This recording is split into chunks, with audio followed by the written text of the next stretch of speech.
বাংলাদেশে আর বাংলাদেশের বাইরে পৃথিবীর বিভিন্ন প্রান্তে যেখান থেকে চ্যানেল আই দেখছেন, আপনাদের সকলকে সাদর আমন্ত্রণ তৃতীয় মাত্রা দেখবার জন্য আর সাম্প্রতিক নানা বিষয় নিয়ে কথা বলবার জন্য। আমার আজকের অতিথি বাইপাস আছেন বাংলাদেশ যুব মহিলা লীগের সাধারণ সম্পাদক, সাবেক সংসদ সদস্য, অধ্যাপিকা অপু উকিল। ডানে রয়েছেন Sinha M A Saeed, doctor Sinha M A Saeed, leadership ফাউন্ডেশনের চেয়ারম্যান। স্বাগত আপনার দুজনকে স্টুডিওতে। প্রফেসর অপু উকিল, আপনার থেকে আলোচনাটা শুরু করি যে বেশ কয়েক মাস আগে এক সময় দেখা গেল ঢাকা সহ দেশের বিভিন্ন প্রান্তে বিলবোর্ডে সরকারের সাফল্য গাথা, সমালোচনার মুখে 2-3 দিন পরে সেগুলো নামিয়ে ফেলা হচ্ছে। আবার আমরা দেখছি যে এখন শহর জুড়েই আবার সরকারের সাফল্য গাথা বিলবোর্ডে স্থাপন পাচ্ছে। যদি বিলবোর্ডের স্থায়িত্ব কতদিন থাকবে কি থাকবে না সেগুলো নিয়ে অনেক আলোচনা হচ্ছে। আন্দোলনের বা দাবিও প্রধানমন্ত্রীর কাছে বিলবোর্ড মালিক সমিতি জানাচ্ছেন যে বিলবোর্ডগুলো যারা এই বিজনেসের সঙ্গে যুক্ত, তো সরকারের সাফল্য গাথার প্রচারণা কি কোনো ধরনের সাধারণত নির্বাচনকে সামনে রেখে মাথায় রেখে এগুলো করা হয় জনগণের সমর্থন বা জনগণের দৃষ্টি আকর্ষণের জন্য? তো বিরোধী রাজনৈতিক দল বিশেষ করে বিএনপি বলছে তারা একটি মধ্যবর্তী নির্বাচনের দাবি করছেন এবং তারা একটি মধ্যবর্তী নির্বাচনের স্বপ্নও দেখছেন, আশাও করছেন যে খুব শিগগিরই 2016-এ একটা মধ্যবর্তী নির্বাচন হতে হবে। তো সরকারের মধ্যে এরকম কোনো ভাবনা আছে কিনা যে হঠাৎ করে সরকার আবার নিজের প্রচারণায় এত নেমে পড়লো? আসলে আওয়ামী লীগের যে পরিমাণ অ্যাচিভমেন্ট এই সরকারের সেটি কিন্তু প্রচারণা একেবারেই নাই। এটা আমি বলবো এই কারণে যে আমাদের সরকারের যারা আছেন দায়িত্বপ্রাপ্ত নেতা কর্মী এবং এমপি মন্ত্রী, তারা কিন্তু সরকারের যে অ্যাচিভমেন্ট গুলো, সরকার যে কি করেছে সেটি কিন্তু এলাকাতে জনগণের কাছে তুলে ধরবার যে বিষয়টি সেটি একেবারেই তারা ভুলে যান। এবং এ ব্যাপারে কিন্তু আমাদের দল থেকে, দলের হাইকমান্ড থেকে সবসময় বলা হয় যে আমরা কি করলাম, কি করেছে জনগণের জন্য, সেটি জনগণকে বলবার জন্য আমাদের কোনো প্রচারণা নেই। এটি আমাদের করতে হবে। এখানে নির্বাচনের সঙ্গে কোনো সম্পর্ক নাই। আমরা চাই যে আমাদের অ্যাচিভমেন্ট গুলো আমরা কি করলাম জনগণের জন্য সেটি জনগণ জানুক, বুঝুক এবং আমরা বলি সেটা। আর আমাদের এই যে দেখেন মাননীয় প্রধানমন্ত্রী পুরস্কার পেলেন এর মধ্যে, চ্যাম্পিয়ন্স অফ দ্য আর্থ, এবং এই পুরস্কারটা নিয়ে জাতিসংঘের পুরস্কার, এবং সেই পুরস্কারটা কি, এবং এখানে যে বিষয়টা, সেই বিষয়টা কিন্তু সাধারণ জনগণের মধ্যে এই বিষয়টা অনেকেই হয়তো বোঝেন না যে কি বিষয়ে পুরস্কারটা পেলেন যে বিশ্ব জলবায়ু যে পরিবর্তন হচ্ছে সেই পরিবর্তনটা প্রতিরোধ করবার জন্য মাননীয় প্রধানমন্ত্রী গুরুত্বপূর্ণ অবদান রেখেছেন। পলিসি লিডারশিপ ক্যাটাগরিতে তাকে পুরস্কার দিয়েছে পরিবেশ বিষয়ক জাতিসংঘের পরিবেশ বিষয়ক সেল। তো এই যে বিষয়টা, এই বিষয়টা কিন্তু অনেক অনেক বড় মাপের, কারণ বিশ্বে এত বাঘা নেতারা রয়েছেন, এত উন্নত দেশগুলো রয়েছেন, তারা বিশ্বের জলবায়ু নিয়ে ভাবছেন না, বিশ্বের যে পরিবর্তন হচ্ছে আমাদের ওয়েদার সেটা ভাবছেন। অথচ মাননীয় প্রধানমন্ত্রী কি করলেন, তিনি কিন্তু এর আগেও জাতিসংঘে দাঁড়িয়ে বলেছেন, সব লিডারদের সামনে দাঁড়িয়ে, যে বিশ্বের যে পরিবর্তন, ওয়েদার পরিবর্তন হচ্ছে এবং এর প্রভাব যে উন্নত দেশগুলো করছে, ক্ষতিকর প্রভাবগুলো তৈরি করছে, এবং অনুন্নত দেশগুলো, আমাদের মতো দেশগুলো তার প্রভাবে আমাদের বন্যা, খরা, ঘূর্ণিঝড় সিডর এইসবের আমরা মুখোমুখি হচ্ছি। এবং তিনি বলেছেন যে উন্নত দেশগুলোর এই জন্য ক্ষতিপূরণ দেওয়া দরকার। তিনি কিন্তু ক্ষতিপূরণ দাবি করেছিলেন যে অনুন্নত দেশগুলো যারা সাফার করছে তাদেরকে এটা ক্ষতিপূরণ দেওয়া উচিত। এবং শুধু তাই না, তিনি কি করেছেন, ক্লাইমেট চেঞ্জ ট্রাস্ট ফান্ড গঠন করেছেন। সেখানে 3 বছরে, গভর্নমেন্ট আসার 2009 থেকে 3 বছরে $30,000 কোটি তিনি ওই ফান্ডে দিয়েছেন এটিকে প্রতিরোধ করবার জন্য। এই যে একটি আয়োজন, এবং আরেকটি কাজ করেছেন 2011 সালে যে সংবিধান সংশোধন হলো, সেখানে কিন্তু তিনি রাষ্ট্রকে নির্দেশ দেওয়ার জন্য সংবিধানে বলে দিয়েছেন যে আগামী প্রজন্মের জন্য পরিবেশ যেন রক্ষার সকল ব্যবস্থা থাকে, পরিবেশের যেন কোনো রকম ক্ষতিকর প্রভাব না পড়ে, সেটি কিন্তু সংবিধানে সংযোজন করেছেন। এই যে দিকগুলো, এই দিকগুলো কিন্তু আমাদের জনগণকে আমরা জানাই না, বলি না। পুরস্কার পেয়েছেন, এর আগে যে পুরস্কার পেয়েছেন দেখেন এমডিজি গোল্ড, সেইটা কেন, শিশু মৃত্যুর হার রোধ। অনেক মা হয়তো জানেন না যে আমাদের মাননীয় প্রধানমন্ত্রী এই অ্যাচিভমেন্টটা, এই পুরস্কারটা বিদেশ থেকে অর্জন করে নিয়ে আসছেন মাতৃ মৃত্যু রোধের জন্য। তারপর সাউথ পুরস্কার, সেই পুরস্কারটা কিন্তু একটি অসাধারণ পুরস্কার। নারীদেরকে শিশু স্বাস্থ্য, নারী স্বাস্থ্যের প্রযুক্তিগত উন্নয়ন, মানে প্রেগনেন্ট এক নারী, তিনি কোন একটি প্রত্যন্ত এলাকায় আছেন, তার হয়তো পেইন উঠেছে, তিনি কি করবেন এখন বুঝতে পারছেন না, তিনি মোবাইল সেবার মাধ্যমে স্বাস্থ্য বিষয়ক তার পরামর্শটা তিনি নিতে পারবেন, এই ব্যবস্থাটা করেছেন। এটা কিন্তু একটা বিশাল ব্যবস্থা, বিশাল হাওর এলাকা, চর এলাকা বা বিভিন্ন যে আমাদের প্রত্যন্ত এলাকাগুলো আছে, ডাক্তার পাওয়া যায় না, কিছু পাওয়া যায় না, এবং এই ব্যবস্থার ফলে তারা ডেলিভারিটা তাদের সুস্থ হচ্ছে, মা সুস্থ আছেন, শিশু মৃত্যুর হার কমেছে, সে কারণে সাউথ সাউথ পুরস্কার। আরেকটি যে পিস ট্রি, শান্তি বৃক্ষ পুরস্কার, মানে কন্যা শিশুদের তাদের শিক্ষায় যে অগ্রসর, সে কারণে তিনি পিস ট্রি পুরস্কার পেলেন। এবং এর আগে 96-এ যখন ক্ষমতায় ছিলেন তখনও কিন্তু তিনি সেই বিশ্বভারতী তাকে দেশিকত্ব মানে ধরিত্রীর মধ্যে শ্রেষ্ঠ এই পুরস্কার দিয়েছেন। তারপরে তো অনেক বিশ্ববিদ্যালয়, সেই বিস্ফোট বিশ্ববিদ্যালয়, বোস্টন বিশ্ববিদ্যালয়, কি প্যাট্রিস লুবাম্বা ফ্রেন্ডশিপ, মানে নানা ধরনের পুরস্কার এবং সম্মানসূচক ডিগ্রি তিনি অর্জন করেছেন। তো এটা বলছেন মানুষ জানে না, মানুষকে আমরা সেই জিনিসটা, এবং মানুষকে সেই জিনিসটা, এবং আওয়ামী লীগ সরকারের আপনি বিলবোর্ড দিয়ে যেটা বলছেন, বিলবোর্ডের প্রচারণাটা আমি বিশ্বাস করি না, কারণ বিলবোর্ড দেখে বুঝবার ক্ষমতাবান লোক বা সেই পর্যায়ের লোক বাংলাদেশে কত পার্সেন্টেজ আছে। আমরা চাই যে আমাদের যে যেখানে আছে দায়িত্বপ্রাপ্ত তারা আমাদের দলের এবং মাননীয় প্রধানমন্ত্রী বাংলাদেশের জন্য যে এত কিছু করলেন, সেটি তৃণমূলের একজন কৃষক পর্যন্ত জানুক, শ্রমিক পর্যন্ত জানুক। এই যে দারিদ্র্যের হার আপনি দেখেন জিল্লু ভাই, 10 বছরে 2005 সালে 40% দারিদ্র্যের হার ছিল, সেটাকে 10 বছরে 23%-এ নামিয়ে আনলেন, এবং উনি বলেছেন 2018 সালে এটি হবে 15% থেকে 16%, অর্থাৎ দারিদ্র মুক্ত। দারিদ্র মুক্ত কেন? কোন একটি দেশ যদি 15% দারিদ্র্যের হার থাকে, 15% শিশু এবং বৃদ্ধ থাকে, তারা কাজ করতে পারে না, কাজে এটাকে দারিদ্র্যমুক্ত দেশ ঘোষণা করা হয়, সেখানে তিনি নিয়ে এসেছেন। তো এইগুলোতে বিলবোর্ডের মধ্য দিয়ে আমাদের প্রচারণার কোনো বিষয় নাই, এবং মেয়ররা কিন্তু অলরেডি ঘোষণা দিয়েছে অবৈধ বিলবোর্ড উচ্ছেদ করতে হবে, তুলে ফেলতে হবে। আমি মনে করি আমাদের কোনো বিলবোর্ডের প্রয়োজন নাই, যে যেখান থেকেই আছে সাধারণ জনগণ আছে যারা বোঝেন যে এই সরকারের কি, মানে আমি কিন্তু বিলবোর্ড লাগানোর সমালোচনা করি। আমি আপনার সঙ্গে ওই জায়গায় একমত যে ঢাকা শহরকে এবং অন্যান্য শহরকে পরিচ্ছন্ন রাখার জন্য বিলবোর্ড সহ এই যে প্ল্যাকার্ড, পোস্টার, ব্যানার এগুলো সরিয়ে ফেলা উচিত। অবশ্যই সরিয়ে ফেলা উচিত। বেশ সুদৃশ্য প্রচারণা যেগুলো হয়েছে, সুন্দর হয়েছে। আর আপনি যেটি বলেছেন, আমি বলেছি যে নির্বাচনকে মাথায় রেখে বা হঠাৎ করে এটি কেন মনে হলো সেটা বুঝতে চাইছি। সেটা নির্বাচনের প্রচারণা দোষের কথা, নিজের কথা জানানোর মধ্যে দোষের কিছু নেই। আমি ওখানেই বলছিলাম যে আওয়ামী লীগের এত কিছু উন্নয়ন আছে, এত কিছু দেশের জন্য করেছে, যে ইলেকশনকে ঘিরে বিলবোর্ড দিয়ে প্রচারণা করে আগামীতে জয়ী হবার কোনো অবকাশ নাই।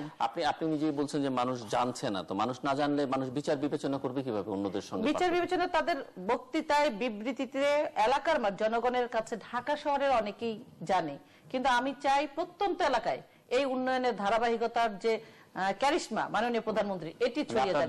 দলের নেতা কর্মীরা এই কাজটি বেশি করে অবশ্যই করবে।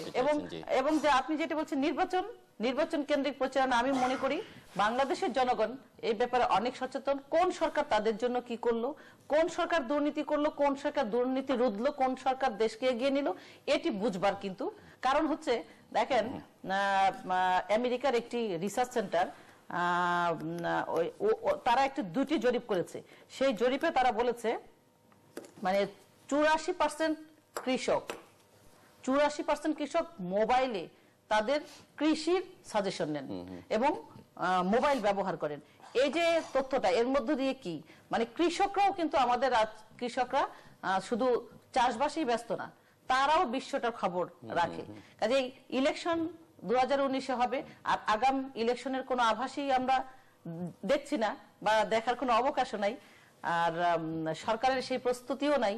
সরকার কেন আগাম সেটি করতে যাবেন? এটি হয়তো কোনো প্রচারণারই একটি অংশ। মিস্টার সিনহা মেসাইদ, দেখুন, প্রথম কথা হচ্ছিল বিলবোর্ড নিয়ে। তো বিলবোর্ডে প্রচার থাকবে, প্রচার হবে, এটি স্বাভাবিক। বিলবোর্ডের জন্মই তো হচ্ছে প্রচার করার জন্য। দেখার বিষয়, এই বিলবোর্ডকে নিয়ে প্রথম অত্যন্ত কঠিন পদ্ধতিতে রাজনীতি প্রক্রিয়া যিনি এই বিলবোর্ডকে ইউজ করলেন, তিনি হচ্ছেন বর্তমান সরকার। তাদের সফলতা প্রচারের জন্য ঢাকাতে এক রাতে দেখা গেল বিলবোর্ড আর কারো কোনো কেউ নেই, শুধু একটি দল, একটি সরকার কথা বলছে বিলবোর্ড বিলবোর্ড বিলবোর্ড। সুতরাং বিলবোর্ড কিভাবে একটি দলকে আগায় নিতে পারে বা পিছাতে পারে, তার চেয়ে বড় কথা হচ্ছে ক্ষমতাসীন দল বিলবোর্ডকে ব্যবহার করেছে। এখন যদি উপকূল যেটা বললেন, যদি তারা বুঝে থাকে যে বিলবোর্ড দিয়ে কিছু হবে না, প্রচার এত বেশি না, আমাদের নেতার মাধ্যমে করতে হবে, আমি বলবো একটা শুভবুদ্ধি উদয় হয়েছে। ভালো, বিলবোর্ড সবার জন্য কাজে লাগুক, আমরা চাই বিলবোর্ড আপনার আমার সবাই থাকবে। তবে দুঃখজনক হলো সত্য যে বিলবোর্ডের রাজনীতিতে একটা জিনিস ঘটে গেছে বাংলাদেশে। দেখুন, আমার বাড়ি বিক্রমপুর, আমি যখন ঢাকার থেকে বের হয়ে কেরানীগঞ্জের সেই ব্রিজটা ক্রস করি, এরপরে শুরু হয় বিলবোর্ড। দেখা যায় উপজেলার সে একটা গ্রামের নেতাতে শুরু করে একেবারে শেখ হাসিনা অথবা এরশাদ অথবা খালেদা জিয়াতে শুরু করে সবার ছবি আছে সেখানে। যে নেতা বলতেছেন তার ছবিটা সবচেয়ে বড়। তো অনেক সময় ভুল হয় যে দলের চেয়ারম্যান কি ওই ব্যক্তি না হাসিনা খালেদা এরশাদকে। এই যে বিলবোর্ডকে কেন্দ্র করে যে ধরনের একটা রাজনীতি, একটা বেয়াদবি রাজনীতি শুরু হয়েছে এখানে, এটা কিন্তু বন্ধ হওয়া উচিত। কোনো অ্যাকশন নাই, অ্যাকশন নাই। কিন্তু আমরা তো বহুদিন ধরে 15ই আগস্টের সময় থেকে বহু সমালোচনা করেছি। দেখুন, অ্যাকশন যে নেই। শোক দিবস আপনি রঙিন বিলবোর্ড করবেন না। এবং বঙ্গবন্ধুর ছবি সবচাইতে ছোট, প্রধানমন্ত্রীর ছবি বা আর কারো ছবি হয়তো আছে, কিন্তু এদের এই হাস্যোজ্জ্বল বিশাল বিশাল ছবি আমার বাড়ি যেসব ইউনিটের নামে হয়, আমরা ওইসব ইউনিটকেও ব্যবস্থা আমার নেওয়া বাড়ি তো উচিত। 32 নম্বরে, কিন্তু আমি তো যখন দেখি 32 নম্বরের আশেপাশে বড় বড় বিলবোর্ড, সেখানে দেখা যায় বঙ্গবন্ধুর ছবিটা ছোট, শেখ হাসিনার ছবিটা ছবি ছোট, থাকলে বঙ্গবন্ধুর ছবি থাকবে, জয়ের ছবি ছোট, বড় ছবি হবে। দেখা যাচ্ছে যে বিলবোর্ড কেন্দ্র করে এরা চাচ্ছে এদের কিন্তু আমাদের ছবিগুলোতে আপনার হাস্যোজ্জ্বল ছবি, হাস্যোজ্জ্বল, আপনার শোকের কোনো চিহ্ন নেই। শোকের কোনো চিহ্ন নেই। কিন্তু এই জন্য একজন বিখ্যাত পণ্ডিত বলেছিলেন যে আমরা যখন কোনো মৃত ব্যক্তিকে স্মরণ করি, সবচেয়ে বেশি স্মরণ এই জন্য করি যে আমি আমার প্রচারটা চাই। মৃত ব্যক্তির স্মৃতি কথাকে আমরা ম্লান করে দিয়ে আমার প্রচারটাকে সামনে নিয়ে আসি। এবং এই কথাটা সত্য, এই কথাটা বলেছিলেন জোরাস্ত্রু। উনি বলেছিলেন, যখন কোনো ব্যক্তি কোনো শীর্ষ অবস্থান করো তখন তুমি মৃত্যু কামনা করো, কারণ খ্যাতি, সম্মান, যশ, অর্থ যেটি আপনার জীবনে আসুক না কেন, যখন আপনি শীর্ষে পৌঁছে যাবেন এরপরে হচ্ছে আপনাকে পতন হবে। আপনার এই পতনটা যাতে আপনার অশোভনীয় কিছু না হয়, অসামঞ্জস্য না হয়, সেই জন্য বলা হয়েছে ওইখানে থাকা অবস্থায় চিন্তা করুন এই ইমেজ নিয়ে আমি সরে যেতে চাই। কিন্তু বাংলাদেশের রাজনীতি আজকে যেটা শুরু হয়েছে, ইমেজ বলতে কি বোঝায় আমি জানি না। যদি সেটা হতো, সত্য কথা বলতে কি জানেন, তো অর্থমন্ত্রী সবার আগে চলে যেত। এই যে অর্থমন্ত্রী কিছুদিন আগে যে ঘটনাটা ঘটালেন, যেদিন হানিফ সাহেব বললেন এই কত টাকা, আর এটা আমি তার সাথে একমত। হানিফ সাহেব অনেক কথাই বলেন, কিন্তু এই কথাটাকে আমি সমর্থন করি, ধন্যবাদ দিই তাকে। অনেক কথার সঙ্গে একমত হই না, কিন্তু এই কথার সাথে একমত হয়েছে, আমি ধন্যবাদ জানাচ্ছি যে আপনি ভালো কথা বলেছেন। অর্থমন্ত্রী দেখা গেল 50 কোটি টাকা, এক বছরে 50 কোটি টাকা হলে 100 বছর লাগবে 5000 কোটি টাকা হতে। আপনার ব্যাংকের খাতে কিন্তু শুধু একজনকে মুক্তি দিয়ে দিয়েছেন 5000 কোটি টাকা, দরকার ছিল না। কিন্তু এই যে অসামঞ্জস্যপূর্ণ কথাবার্তার ক্ষেত্রে দেখা যায় যে আমাদেরকে দায়িত্বশীল হতে হবে। কিন্তু রাজনীতি আজকে যে পর্যায়ে চলে গেছে, অর্থনীতি যে পর্যায়ে চলে গেছে, এখন কথা আসছে প্রধানমন্ত্রী পুরস্কার নিয়ে। আমি ব্যক্তিগতভাবে মনে করি শেখ হাসিনা যেভাবে কাজ করছেন, বাংলাদেশকে নিয়ে চিন্তা ভাবনা করছেন, অত্যন্ত ভালো, অনেক পজিটিভ তার দিক আছে তার। কারণ এরকম একটা দেশ, 16 কোটি লোক, যত মুখে আমরা যাই বলি যে একটি যুদ্ধ করার চেয়ে তৃতীয় বিশ্বের একটি দেশ শাসন করা অত্যন্ত কঠিন ব্যাপার, কথাটা সত্য। নিঃসন্দেহে এই দেশটাকে শাসন করা যত কত কঠিন ব্যাপার, আমরা ছোটখাটো প্রতিষ্ঠান চালাতে পারি না, হিমশিম খেয়ে যাই, কি করব। উনি দেশ চালাচ্ছেন, সমস্যা আছে, গণতান্ত্রিক বিকাশ কেমনে কিভাবে হবে না হবে এটা তার একার ব্যাপার না, সব দলের ব্যাপার। এরপরেও যখন তার বিশ্ব স্বীকৃতি আসতেছে, এই স্বীকৃতিগুলি বাংলাদেশের জন্য ভালো ভালো। এবং এখানে যে ব্যক্তির জন্য আসতেছে, সেই ব্যক্তি যেই হন তাকেও চিন্তা করতে হবে, তার দায়িত্ব বেড়ে যাচ্ছে। কিন্তু যত স্বীকৃতি আছে দায়িত্ব বেড়ে যাচ্ছে। এই দায়িত্ব বাড়তে বাড়তে বাড়তে বাড়তে একটা সময় দেখা যাবে, আজকে আপনার আসার আগে আমাকে একটা কঠিন প্রকৃতির এক লোক, আওয়ামী লীগের কট্টর সমালোচক, ভাই কোথায় যাচ্ছেন, আমি একটু চ্যানেলাইতে যাচ্ছি। ও তো যে আওয়ামী লীগের কথা বলবে জানি, আর জিল্লুর সাহেব কি করবে এখানে, উপায় তো নেই। আপনার সাথে কে আছে? আমরা সম্ভবত অপু উকিল, আপনি না যাই ভালো।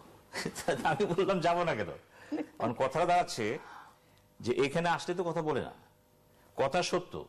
পুরস্কার শেখ হাসিনাও পেয়েছে, পুরস্কার বেগম খালেদা জিয়াও পেয়েছে, পুরস্কার এরশাদও পেয়েছিলেন। এই জনসংখ্যার জন্য 3 জনই পুরস্কার পেয়েছিলেন, সেটা গতানুগতিক। কিন্তু উনি বলতেছেন একদিন দেখবেন যে শেখ হাসিনা নোবেল পুরস্কার পেয়ে গেছে। তো আমি তাকে বললাম যে অসুবিধার কোথায়, যদি পেয়ে যায় আপনার কোনো অসুবিধা আছে? ইউনূস সাহেব পেয়েছে, রবীন্দ্রনাথ পেয়েছে, পেতে পারেন, অমর্ত্য সেন পেয়েছে, কিন্তু কোনো রাজনীতিবিদ তো পায়নি। বলে কিভাবে পাবে? দেখেন যদি পেয়েই যায় সে, পাওয়ার কিন্তু অনেকগুলো ক্ষেত্র তার তৈরি হয়ে গেছে। বাংলাদেশ অনেক কিছু করার পরও কিন্তু সমালোচিত হচ্ছে, দুর্যোগপূর্ণ দেশ, এখানে নাই সেখানে নাই, সাস্টেনেবিলিটি ঘাটতি দেখা দিছে। এর ভিতর দিয়েও কিন্তু কিছু কিছু ঘটনা ঘটে যাচ্ছে যা নীরব দর্শকের মধ্যে কেউ না কেউ অবজার্ভ করছে। কিন্তু কেমন? আসেন নারীর ক্ষমতায়ন আসেন আপনি। যদি শেখ হাসিনা কোনোদিন নোবেল পুরস্কার পেয়ে যায়, আমি বিশ্বাস করি একটা ফার্টাইল গ্রাউন্ড আছে তার ক্ষেত্রে। পৃথিবী থেকে চ্যালেঞ্জ করতে পারবেন আপনি এত দ্রুত নারীর ক্ষমতায়নের ক্ষেত্রে। ট্রিমেন্ডাস, কেউ পারেনি কিন্তু করতে। এবং আমিও মনে করি নোবেল পুরস্কার অনেকেই পাচ্ছে, এটা এমন কিছু না যেটার জন্য আমি জাতে উঠে গেলাম। মহাত্মা গান্ধী 5 বার 6 বার 7 বার পুরস্কার পেয়েছিল। আমরা তো দেশে একজন নোবেল লরিয়েটকে নিয়ে চিন্তা করি, পৃথিবীর বহু বিশ্ববিদ্যালয় আছে যেখানে ভুরি ভুরি নোবেল লরিয়েট আছেন, তারা শিক্ষকতা করছেন, কেউ ইয়েও করে চিন্তাও করে না। কিন্তু আমাদের দেশটা হচ্ছে দেখেন, এখানে তৃতীয় বিশ্বের দেশ, জনসংখ্যা বেশি, অনেক সমস্যা আছে। এখানে নোবেল পুরস্কার অনেকটা বলতে পারেন আপনি একটা কৌশল, একটা পুঁজি। ডক্টর ইউনূস যখন নোবেল পুরস্কার পেলেন, মনে হলো বাংলাদেশ না জানি কোথাও উঠে গেল। শীঘ্রই বুঝতে পারলাম না আমরা আছি যেখানে সেখানে আছি, তবে দেশটার নাম একটা ব্যক্তির জন্য একটা অর্জন, তো একটা অর্জন আমাদের হয়েছে অনেক বড়। কারণ আমরা যতই যাই বলি না কেন, বাইরে পৃথিবীতে আপনি যেখানেই যাবেন ডক্টর ইউনূসের নাম বা আপনাকে আনতে হবে, কেন্দ্র করে হয়েছে। আজকে অমর্ত্য সেনের কথা বলেন, অমর্ত্য সেনকে কিন্তু ভারত নিজেও কিন্তু বিভিন্ন। আরেকটি বিষয় কিন্তু ডক্টর ইউনূসের নাম এই কারণে আছে যে সে কিন্তু, উনি কিন্তু অ্যাক্টিভ নোবেল লরিয়েট খুব একটা পাবেন না। আমি আপনার সাথে একমত। উনি বসে নাই এখান থেকে সেখান থেকে পৃথিবী ঘুরে বেড়াচ্ছেন তিনি, এভাবে কোন পুরস্কার বুঝিয়ে কিন্তু ঘুরে না। অমর্ত্য সেন ভারত থেকে অনেকগুলো পুরস্কার পেয়েছেন, আভ্যন্তরীণ পুরস্কার পেয়েছেন। সেক্ষেত্রে আমি মনে করি বর্তমান সরকারের ডক্টর ইউনূসের যে ঘাটতি থাক না কেন সেটা অন্য জিনিস, কিন্তু এই দেশের সম্পদ সেও, কৃতি সন্তান সেও, তাকে নিয়েও সরকারের চিন্তা করতে হবে দেশ থেকে আমরা কি করতে পারি। এখানে কার্পণ্য দেখানো যাবে না। শেখ হাসিনা যত উদার হবেন, বিশ্ব তত তাকে মালা পরিয়ে দিবে, এবং তার সামনে কিন্তু অনেক সম্মান ইজ্জত সামনে ওয়েট করতেছে কিন্তু, এবং তাকেও দেখাতে হবে ছোটখাটো ব্যাপার নিয়ে বেশি চিন্তা করি। সংকট এবং সম্ভাবনা দুইটার সামনে আছে, এখন কোনটাকে তিনি বেছে নেবেন অধ্যাপিকা উপুকিল কি মনে করেন? না, উদারতার কথা তো বলেছেন, মানে উদারতা আছে বলেই গণতান্ত্রিক ভাবে তিনি এটি দেখেন বলেই কিন্তু সমস্যাগুলো সমাধান করে এগিয়ে যেতে পেরেছেন। এবং সেটি যদি না হতো, এই যে বিশ্ব মন্দার মধ্যে বিশ্ব যখন ক্রান্তিকাল চলছে অর্থনৈতিকভাবে, সেই ক্রান্তিকাল দূর করে বাংলাদেশে কিভাবে ঘুরে দাঁড়াতে পারে, এখন নিশ্চয়ই তার ম্যাজিক রয়েছে। এবং শুধু সেটি না, অর্থনৈতিকভাবে যে আমরা এগিয়েছি সেটি শুধু না, সামাজিক সাংস্কৃতিক ভাবেও বাংলাদেশ এগিয়েছে। এবং সামাজিকভাবে এগিয়েছে বলেই, সাংস্কৃতিকভাবে এগিয়েছে বলেই এই বাংলাদেশের মানুষ নৈরাজ্যের বিরুদ্ধে যুদ্ধ করে জয়ী হতে পারে। যে কোনো একটি প্রবলেম হলে সেটি সলভ করতে পারে। একটি জায়গায় বোধহয় বাংলাদেশে আরেকটি রিপোর্টের কথা আমরা, আপনি একটি সার্ভের কথা উল্লেখ করছেন, মানে গবেষণার কথা উল্লেখ করলেন, আমি আরেকটি সার্ভের কথা রিপোর্টের কথা উল্লেখ করি। ইকোনমিস্ট পত্রিকার ইন্টেলিজেন্স ইউনিটের একটি রিপোর্ট বেরিয়েছে যে গণতন্ত্রের ইন্ডেক্সে বাংলাদেশের অবস্থান খুবই নিচের দিকে। আপনি 85 বোধহয় 85 নম্বরে বাংলাদেশ। না, সেটা আমি কিন্তু বলেছি, এবং গণতন্ত্রের কথা উনিও ওনার আলোচনায় কিছু ইঙ্গিত করেছেন। আমি যে আলোচনা করছিলাম না, আমি কিন্তু বলি নাই যে রাজনৈতিক ভাবে আমরা এগিয়েছি, আমি বলেছি সামাজিক সাংস্কৃতিক ভাবে এবং অর্থনৈতিক ক্ষেত্রে আমরা এগিয়েছি। যদি আপনি না গান, মানে পলিটিক্যাল সায়েন্টিস্টরা বা ইকোনমিস্টরা বলেন, তাহলে আবার ওইগুলো সাস্টেইনেবল হয় না। কারণ আপনি তো এমডিজিতে আপনার অ্যাচিভমেন্ট অনেক বেশি বাংলাদেশের, এখন তো এসডিজি সাস্টেইনেবল ডেভেলপমেন্ট গোল, সেটি অ্যাচিভ করতে হলে আপনাকে ওই জায়গাগুলো নিশ্চিত না করলে পারবেন কি? অবশ্যই করতে হবে, সেখানে আমি একমত। এবং এটি করবার জন্য সামাজিক সাংস্কৃতিক ক্ষেত্রে আমি এখানে আসতাম যে রাজনৈতিকভাবে আমরা হয়তো এগোতে পারি নাই, এবং সেটি এগোবার জন্য আমাদের অবশ্যই অপরাপর যে আমাদের বিরোধী রাজনৈতিক দলগুলো আছে তাদের সহযোগিতা প্রয়োজন। সেখান থেকে আমরা কোনো সহযোগিতা পাই নাই, অসহযোগিতা পেয়েছি, এবং স্টিল নাও এখনো অসহযোগিতা হচ্ছে। কিছুদিন আগেই আপনি একটা রিপোর্টে দেখেছেন যে আমাদের, আপনি যা আলাপ করছিলেন ডক্টর ইউনূস সম্পর্কে, তিনি মেইল করেছেন আমেরিকাতে, এবং সেখানে মেইলগুলো তারা প্রকাশ করেছে। আমেরিকান তাদের অনেকগুলি প্রকাশ করে নাই, যেখানে কয়েকটি মেইল প্রকাশ করেছেন সেই মেইলে এসছে যে মাননীয় প্রধানমন্ত্রীকে নিয়ে তিনি মেইল করেছেন। তা এখন বাংলাদেশ কিভাবে গণতন্ত্রটা এগোবে, রাজনীতিটা এগোবে? ডক্টর উনি পেয়েছেন, নোবেল পেয়েছেন, বাংলাদেশের একজন স্বনামধন্য ব্যক্তি, বললেন পৃথিবী উনি ভ্রমণ করে বেড়াচ্ছেন, অথচ বাংলাদেশকে উনি ডাউন করতে চাচ্ছেন। কেন উনি মেইল পাঠাবেন বাংলাদেশের বিরুদ্ধে? আমরা শুনেছিলাম যে পদ্মা সেতু নিয়ে মেইল করেছে যেন ওয়ার্ল্ড ব্যাংক পদ্মা সেতুর ফান্ড না করে। সেটি তো আমরা আজকে প্রমাণ পেলাম যে তিনি সেটি করেছেন। এবং তিনি লিখেছেন, একটি মেইলে লিখেছেন যে বাংলাদেশের মানুষ গিনিপিগ হয়ে আছে। কোন মানুষ বাংলাদেশের গিনিপিগ হয়ে আছে যে উনি এই মেলটা উনি করতে পারেন? এবং বিএনপি লবিস্ট নিয়োগ করেছে, এটা তো পত্রিকার রিপোর্ট, আমাদের কথা না। কেন লবিস্ট নিয়োগ করেছে?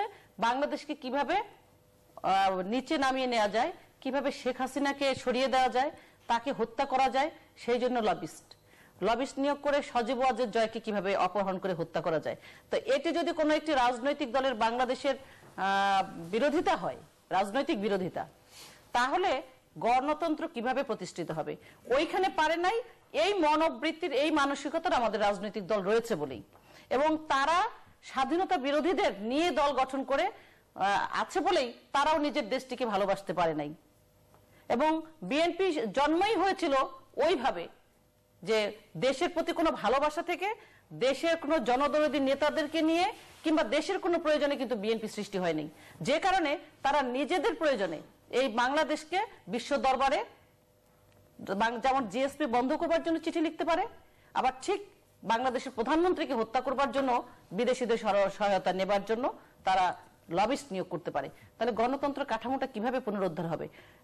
সব কাঠামো যদি এগোতে পারে, সাংস্কৃতিক ক্ষেত্রে আজকে একজন কৃষক চিন্তা করে তার সন্তান পড়াশোনা করবে, স্কুলে যাবে, প্রত্যেকটি কৃষকের মধ্যে এই মনোভাব, তার সন্তান পড়াশোনা করবে, এটি যদি তিনি ভাবতে পারেন, তাহলে অবশ্যই আমাদের সামাজিক ক্ষেত্রে যে একটি আমাদের জড়তা ছিল বা আমাদের পেছনে যাবার যে প্রবণতা ছিল, সেটিকে তো পাশ কাটিয়ে সামনে এসেছে।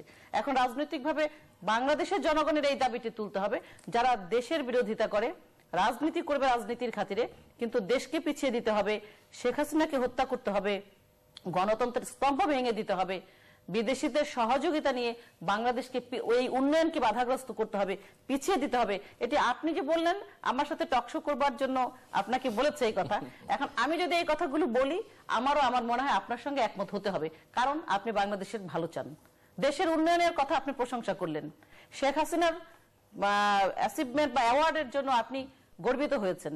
কাজে তারা যারা এটিকে বাধাগ্রস্ত করতে চায়, তাদের রুখে দাঁড়াবার জন্য হন আপনি বিএনপি মাইন্ডেড, কিন্তু এই ক্ষেত্রে আপনার যদি দেশপ্রেম থাকে, আপনি যদি নেতা হন, রাজনীতি করতে চান, বা আপনি মনে করেন যে জনগণের কল্যাণ করবেন, তাহলে দেশের ক্ষতি করে জনগণের কল্যাণ করা কিছুতেই সম্ভব নয়।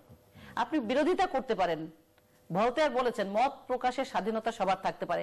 আমি আপনার মত প্রকাশ করবার জন্য বা আপনার সাথে আমার মতের অমিল হতে পারে, কিন্তু আপনার মতকে, আপনি আমার সাথে যে বিরোধিতা করলেন, সেটিকে রেসপেক্ট করবার জন্য আমি মৃত্যুকে আলিঙ্গন করতে পারবো। এটি ভলতেয়ারের কথা। আর এখানে কি হচ্ছে? বাংলাদেশে হচ্ছে যে শেখ হাসিনা কাজ করছে, দেশ সরকার এগিয়ে যাচ্ছে, তাকে বাধাগ্রস্ত করতে হবে। আন্দোলন দিয়ে হচ্ছে না, এখন ষড়যন্ত্র দিয়ে হবে। সেটি হলে কি বাংলাদেশের স্তম্ভ থাকবে, কাঠামো থাকবে?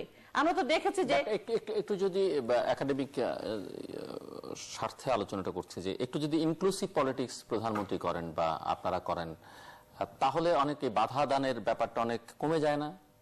মানে যদি আপনি যদি এক্সক্লুশনের দিকে যান, যাদেরকে আপনি দূরে ঠেলে রাখবেন, তারা তো আপনাকে আপনি যত ভালো কাজই করেন না কেন বাধা দেবার চেষ্টা করবে। আপনি যদি সবাইকে নিয়ে করবার চেষ্টা করেন, এখানে মৌলিক সমস্যাটা কি? প্রত্যেকটি দেশেই কিন্তু রাজনৈতিক দল, বিরোধী দল থাকে, তাদেরই আছে। আমাদের বাংলাদেশে এটা পুরাটাই আলাদা। কারণ হচ্ছে আমাদের যারা বিরোধী দল, তাদের মধ্যে বাংলাদেশের স্বাধীনতাকে বিশ্বাস করে না সেই শক্তিটি রয়েছে, যে কারণে রাজনৈতিকভাবে এগিয়ে আসলেও বিএনপি যখন এগিয়ে আসে, তখন তাদের সাথে যে সম্পৃক্ত যারা এই দেশের স্বাধীনতা চায়নি, সেই শক্তিটি বিএনপিকে পিছিয়ে নেবার জন্য, এই যেমন যারা দেশের স্বাধীনতা বিশ্বাস করে না, তারা সেই দেশে রাজনীতি কিভাবে করে? কারণ আপনি যদি এখন আমরা অন্য দেশের সমালোচনা এই দেশে করলে, অনেক দেশে আমরা ভিসাও পাবো না। আমি যদি এখানে বসে বসে সমালোচনা করি, কালকে ভিসার অ্যাপ্লিকেশন দিলে ভিসা হবে না। আমাদের গেস্টদের অনেকেই অনেক দেশে ভিসা পায়। আপনি একটা ইম্পর্টেন্ট কথা বলেছেন, স্বাধীনতা বিরোধী তারা রাজনীতি কিভাবে করছে? আপনি বলছেন আপনি ক্ষমতায়, যে তাদের নিয়ে তারা রাজনীতি করছে, এবং বছরের পর বছর ধরে এই অভিযোগ আপনারা করছেন। আমার প্রশ্ন হচ্ছে তারা রাজনীতিটা করে কিভাবে? আপনি এই কথাটা বলেছেন না, স্বাধীনতা বিরোধীরা আমাদের দেশে রাজনীতি করে, কিন্তু আমরা তো দেখেছি যে স্বাধীনতা বিরোধীদের রাজনীতি করবার জন্য কিভাবে তাদেরকে প্ল্যাটফর্ম তৈরি করে দেওয়া হয়েছে। 75-এর পর অনেক বছর আগে এখন আপনারা তো 6.5-7 বছর ধরে ক্ষমতায় আছেন, আপনারা কি করছেন? এখন যে দাবিটি, এটি কিন্তু একটা দাবি। আপনি যে কথাটি বলেছেন এটা কিন্তু জনগণের দাবি যে স্বাধীনতা বিরোধীরা বাংলাদেশের রাজনীতি কিভাবে করে সেটাকে বন্ধ করতে হবে, এবং বন্ধ করবার কিন্তু আমি স্বাধীনতা বিরোধী নই, যারা দেশের স্বাধীনতায় বিশ্বাস করে না। অবশ্যই না, স্বাধীনতা বিরোধীরাও তো রাজনীতি করেছে, তাদেরকে দল গঠন করে দেওয়া হচ্ছে। 75-এর পর আওয়ামী লীগের মোস্তাকের ডেমোক্রেটিক লীগকে রাজনীতি করবার জন্য সরকার, জিয়াউর রহমানের সরকার সমর্থন দিয়েছে, এবং স্বাধীনতা বিরোধী যারা রাজনৈতিক দল গঠন করেছে তাদেরকে রাজনীতি করবার জন্য সুযোগ দিয়েছে। কিন্তু আওয়ামী লীগকে চিঠি দিয়েছিল যে তোমাদের গঠনতন্ত্রে বঙ্গবন্ধু শব্দটি আছে, ওই শব্দটিকে অপসারণ করো, তাহলে তোমাদের দল করার অনুমতি দেওয়া হবে। এটাই তো ছিল বাংলাদেশের ভাগ্য 75-এর পরে। সেখান থেকে বাংলাদেশকে এই যে শক্তি, এই শক্তি এখন ফুলে ফেপে সমাজের রন্ধে রন্ধে ঢুকে গেছে, কারণ তাদেরকে ওই পার্লামেন্টে নেওয়া হয়েছে, প্রধানমন্ত্রী করা হয়েছে, এমপি বানানো হয়েছে, সামাজিক রাজনৈতিক অর্থনৈতিক ভাবে তাদেরকে প্রতিষ্ঠিত করা হয়েছে। এখন তাদেরকে এই বাংলাদেশ থেকে গুটিয়ে সেই স্বাধীনতা বিরোধীদেরকে উপচিয়ে ফেলার জন্য আপনার সময়ের প্রয়োজন, কারণ তারা কিন্তু এখন আকারে অনেক বড় হয়ে আছে, এবং তাদেরকে সহযোগিতা করছে আমাদের রাজনৈতিক দলই। যারা স্বাধীনতার কথা বলে, স্বাধীনতার ঘোষণার কথা বলে, তারাই তো তাদেরকে নিয়ে সহযোগিতা করছে। এমন যদি হতো যে সকলে তাদেরকে ঘৃণা ভরে প্রত্যাখ্যান করেছে, সেই সুযোগটিও কি এখন তৈরি হয়েছে? এখনো তো আমরা দেখেছি যে যুদ্ধাপরাধীদের পক্ষে বিএনপি অবস্থান নিয়েছে, তারাও সরাসরি ভাবে যুদ্ধাপরাধীদের কথা বলে নাই যে যুদ্ধাপরাধীদের বিচার হোক, সেটা আমরা চাই। তো সেখানে দাঁড়িয়ে থেকে আওয়ামী লীগ সরকার তারপরে তো প্রতিটি দিন এই উন্নয়নের পাশাপাশি বিএনপির আমলে সেই 75-এর পর থেকে যে বিভিন্ন কলঙ্কিত অধ্যায়গুলো রচিত হয়েছিল, তার সেই কলঙ্ক থেকে বাংলাদেশকে মুক্তি দেবার জন্য যেমন জাতির জনকের হত্যাকারীদের ইন্ডেমনিটি তুলে দিয়ে বিচার করা হয়েছে, জাতীয় 4 নেতার থেকে শুরু করে এই দুদিন আগেও একটি দায় মুক্তি অধ্যাদেশ হয়েছে, আপনি দেখেছেন হাইকোর্টে। 2003 সালে বিএনপি জামাত জোট 97 মানুষকে হত্যা করে হাইকোর্ট অবৈধ, তার মানে কি কোর্ট করছে, স্বতঃস্ফূর্ত হয়ে কোর্টে গিয়ে তাদের সেই এইরকম যে তারা অন্যায়গুলো করেছে সেই অন্যায়ের বিরুদ্ধে তারা স্বতঃস্ফূর্ত হয়ে রিট করছে, সরকার করছে। তো এটি করবার জন্য তো সময়ের প্রয়োজন, এবং বাংলাদেশের মানুষ কোনোদিন তো জানতো না যে এই যুদ্ধাপরাধী রাজাকার স্বাধীনতা বিরোধীদেরকে তাদের এই অবস্থান। অনেকে আমি আন্দোলনের ছেলেরা, শিক্ষার্থীরা যে রাস্তায় আন্দোলন করছিল, তারা একটি ব্যানারে লিখেছে 52-এর রাজাকাররা গুলি করেছে আমাদের উপর, 52 রাজাকাররা আমাদের উপর গুলি করছে, তোমরাও আমাদের উপর গুলি করো। তার মানে আমাদের আমি ওই প্লে কার্ডটা দেখে, একটা ছাত্র, আমি আমার বাসার পাশে আন্দোলন হচ্ছে, আমি গেলাম, গেছি মানে এই কারণে যে ফেসবুকে দেখলাম ওই আন্দোলনের মধ্যে আবার শিক্ষকরা, কিছু শিক্ষকরা, বিএনপি পন্থী শিক্ষকরা যারা টকশোতেও আসে, নাম বলতে চাই না, তারা আবার ছাত্রদের মাঝে ঘুরছে। তখন আমার একটু সন্দেহ হলো যে নিশ্চয়ই ছাত্রদেরকে দিয়ে আবার গাড়ি ভাঙার কথা বলাতে পারে, আবার ওদেরকে ব্যবহার করতে পারে। আমি সেজন্য বের হয়েছি 27 নম্বরে। বের হয়ে আমি দেখি, এবং আমি দেখেছি সেই শিক্ষক তাড়াতাড়ি করে গাড়িতে উঠে ওখানেই ছিল। তো আমি ছাত্রদের ওই প্লে কার্ডটা দেখে আমি এগিয়ে গেলাম, আমি 52 রাজাকার না, লেখো 71-এর রাজাকার, 71-এর রাজাকার না। তো এই যে আমাদের মানুষ প্রজন্মের মধ্যে স্বাধীনতা বিরোধীরা এবং বিএনপি জামাত জোট যেভাবে মানুষকে ইতিহাস বিকৃত করে জনগণের মধ্যে, আমাদের প্রজন্মের মধ্যে এই ইতিহাস কি, স্বাধীনতার ইতিহাস কি, কারা স্বাধীনতার বিরোধী করেছিল সেটি গুলিয়ে ফেলেছিল, সেটি থেকে পরিত্রাণ পাবার জন্য সকলের সহযোগিতা দরকার। সিনহা, আমি একটা মৌলিক বিষয় একটু দৃষ্টি আকর্ষণ করছি, বিশেষ করে আপনার এই যে মুক্তিযুদ্ধের চেতনা, স্বাধীনতার চেতনা, স্বাধীনতা বিরোধী শক্তি, এগুলি শুনতে শুনতে আমরা টায়ার্ড হয়ে গেছি, বুঝছেন? আমরা নতুন কিছু চাচ্ছি। এখানে 40 বছর 44 বছর হয়ে গেল, হয়তো অনেকে মারা গেছে, আবার জন মারা গেছে। এখন আমাদের চিন্তা করতে হবে এই চেতনাটা কি। চেতনা তো এটাই ছিল, একটি গণতান্ত্রিক সরকার, sustainable democracy, sustainable development, sustainable সুখ শান্তি যায়, সব সাস্টেনেবল হইতে হবে। কিন্তু সেটা যে কারণে হয়নি, সেখানে আওয়ামী লীগ দেয়, বিএনপি দেয়, জাতীয় পার্টি দেয়, যারা যখন ক্ষমতা ছিল সব ভূমিকা নিচ্ছে, এখানে কেউ সংসঙ্গ জিনিসটা করতে পারেনি। আজকে মনে করেন মুক্তিযুদ্ধের কথা বলতেছেন, যে রাজাকারের কথা বললেন আপনি, আমি যদি বলি এ দেশে মুক্তিযুদ্ধের লিস্ট বন্ধ করেন, রাজাকারের লিস্ট তৈরি করেন। মুক্তিযুদ্ধ কে? যে মা, আমি জানি আমার অনেক আত্মীয় স্বজন যুদ্ধে চলে যাচ্ছে, সন্তান কাঁদতেছে, এত বয়স 3 বছর, সে চলে গেল, মা বলতেছে বাচ্চাকে থামো, তোমার আব্বা যাচ্ছে, কাজে যাচ্ছে। পরে দেখা গেল সে মাও মারা গেছে, বাচ্চাও মারা গেছে, গুলি খেয়ে মারা গেছে। এই মা মুক্তিযুদ্ধ, এই বাচ্চা মুক্তিযুদ্ধ। কি কারণে মুক্তিযুদ্ধের বয়সটা চিন্তা ভাবনা করা হচ্ছে? মুক্তিযুদ্ধ কি লেখা ছিল? যখন বঙ্গবন্ধু বলল এবারে সংগ্রাম, মুক্তি সংগ্রাম, তোমাদের যা কিছু আছে তাই নিয়ে তোমরা বেরিয়ে পড়ো, তাতে বোঝা যাচ্ছে এখানে হাঁটি, কুড়া, দাঁড়াল, কলম, যার যা কিছু আছে, এখানে কিন্তু রেগুলার ফোর্সের কথা বলা হয়নি। সামগ্রিক বাহিনীতে যখন যে আপনি চাকরি করতে যাবেন একটা বয়সের দরকার হয়, শিক্ষার দরকার হয়, ফিটনেসের প্রয়োজন হয়, এখানে কিন্তু সেটা ছিল না। এই রিক্রুটমেন্ট কে করছে? স্বয়ং জাতির পিতা রিক্রুটমেন্ট করে দিয়ে গেছে। কিন্তু এখানে জাতির পিতা সেই রিক্রুটমেন্টের পলিসিতে যা সরে গেছে, মুক্তিযুদ্ধের সংজ্ঞা দেওয়ার চেষ্টা করতেছে, একবার 13, একবার 12, এই যে চলতেছে, এটা দরকার নেই। আমি দেখেন অনেক মুক্তিযোদ্ধাকে আমি চিনি, এখন যারা সচিব পর্যায়ে এখন আছেন, রিয়েল মুক্তিযোদ্ধা, যুদ্ধ করেছে, বই লিখেছে, তারা কিন্তু সার্টিফিকেট জমা দেয়নি, কিন্তু সরকার জানে তিনি মুক্তিযুদ্ধ করছেন। আমি সার্টিফিকেট জমা দেইনি বলে আমি এক্সটেনশন পাবো না, অথচ আপনি জানেন আমি মুক্তিযুদ্ধ ছিলাম এবং আমাকে সময়ও দিবেন না, কারণ আগে দেয়নি। এটা কি ধরনের খেলা? মুক্তিযুদ্ধ যে করছে ভুয়া সার্টিফিকেট, আমি এখান থেকে স্পষ্ট ভাবে আমি মুক্তিযুদ্ধ বিষয়ে মন্ত্রীকে বলবো, একটু মাথাটা খেলা, ওই লিস্ট বাদ দিয়ে রাজার লিস্ট তৈরি করেন, মানুষ বেঁচে যাবে। এই দেশের জনগণ 16 কোটির মধ্যে ধরেন আমি বলবো 15.5 কোটি লোকই মুক্তিযোদ্ধা। এই বন্ধ করে চেতনা কোনটা? চেতনা ওইটাই, আমি দেশকে গর্ব। আজকে যদি কেউ বিশ্বাস না করে মুক্তিযুদ্ধ, আমি যদি বলি আপনি বিশ্বাস করেন না, ঠিক না। এটা বিএনপি সৃষ্টি হয়েছে, বিএনপি একটা প্রক্রিয়া বিরুদ্ধে আসছে, জাতীয় পার্টিতে একইভাবে সৃষ্টি হয়েছে। আজকে যদি বিএনপির কথা বলেন, আমি বিএনপি পক্ষে বলছি না, কিন্তু আমি ইতিহাসের বলছি। বিএনপির জন্ম হয়েছে ক্যান্টনমেন্টে, জাতীয় পার্টির জন্ম কি অক্যান্টনমেন্ট হয়েছে নাকি? তা আপনি তো জাতীয় পার্টি নিয়ে আসেন এখন। যদি বিএনপি একই দোষে দোষী হয়, জাতীয় পার্টি একই দোষে দূষিত। বিএনপি নিয়েও তো আছি, বিএনপি নিয়ে যখন, আমি সেটা বলি নেই, বিএনপির সাথে তো যাচ্ছেন না আপনারা, আমাদের রাজনৈতিক বিরোধী দল। বিএনপি ক্যান্টনমেন্টে জন্ম হয়েছে, বিএনপি অরাজনৈতিক দল, ব্যক্তির স্বার্থে জন্ম হয়েছে। জাতীয় পার্টি জাতীয় স্বার্থে জন্ম হয়েছে এবং সেটা আওয়ামী লীগের পক্ষে আসছে, এই জন্য ঠিক আছে, পেতাসে না। কিন্তু প্রশ্ন হচ্ছে মৌলিক নীতিমালা ঠিক করতে হবে। কিন্তু বিএনপি যে দেশে দোষী, জাতীয় পার্টি একই দেশে দোষী। বিএনপি যেভাবে স্বাধীনতা চক্রকে সুযোগ দিয়েছে, একইভাবে কিন্তু জাতীয় পার্টির আমলে কর্নেল রশিদ ইলেকশন করছে কার আমলে? ফারুক সংসদ ঢুকছে কার আমলে? যদি তাকে আপনি যদি বিষ খান তো ভালোভাবে খান, হাফ বিষ খাবেন কেন? যে দোষে বিএনপি দোষী, একই দেশে জাতীয় পার্টি দোষী। আজকে আপনার সাথে আছে বলে বলবেন না তার সবকিছু মাপ। পাবলিক আই দিয়ে কিন্তু ডেভেলপমেন্ট দেখা যাবে না। আজকে তিস্তা চুক্তি নিয়ে কথা হচ্ছে দেশে, দেখেন অবাক হয়ে দেখি, তিস্তা চুক্তি নিয়ে মিছিল, মিটিং, ট্যাক্স শো সব চলতেছে। নাকের ডগার উপর দিয়ে বুড়িগঙ্গা নষ্ট হয়ে যাচ্ছে, নাকের তুরাগ নদী নষ্ট হয়ে যাচ্ছে, শীতলক্ষা নষ্ট হয়ে যাচ্ছে, সব ধ্বংস হয়ে যাচ্ছে। পরিবেশেরও কথা বলতেছেন আপনি, পরিবেশ বাদে চিৎকার করতেছে। ধানমন্ডি ক্লাব শেষ হয়ে যাচ্ছে, কলাবাগান ক্লাব শেষ হয়ে যাচ্ছে, চিৎকার করতেছে, কোনো লাভ হচ্ছে না। আমরা আন্তর্জাতিক হয়ে চেষ্টা করতেছি, জাতি হইতে পারতেছি না। আজকে ঢাকা নিয়ে মেয়র সাহেবের কথাবার্তা বললেন, প্রত্যেকটা মেয়র দৃষ্টি কথাবার্তা বলছে, ভালো কথা বলেছেন, একটা মেয়র সন্তুষ্ট না।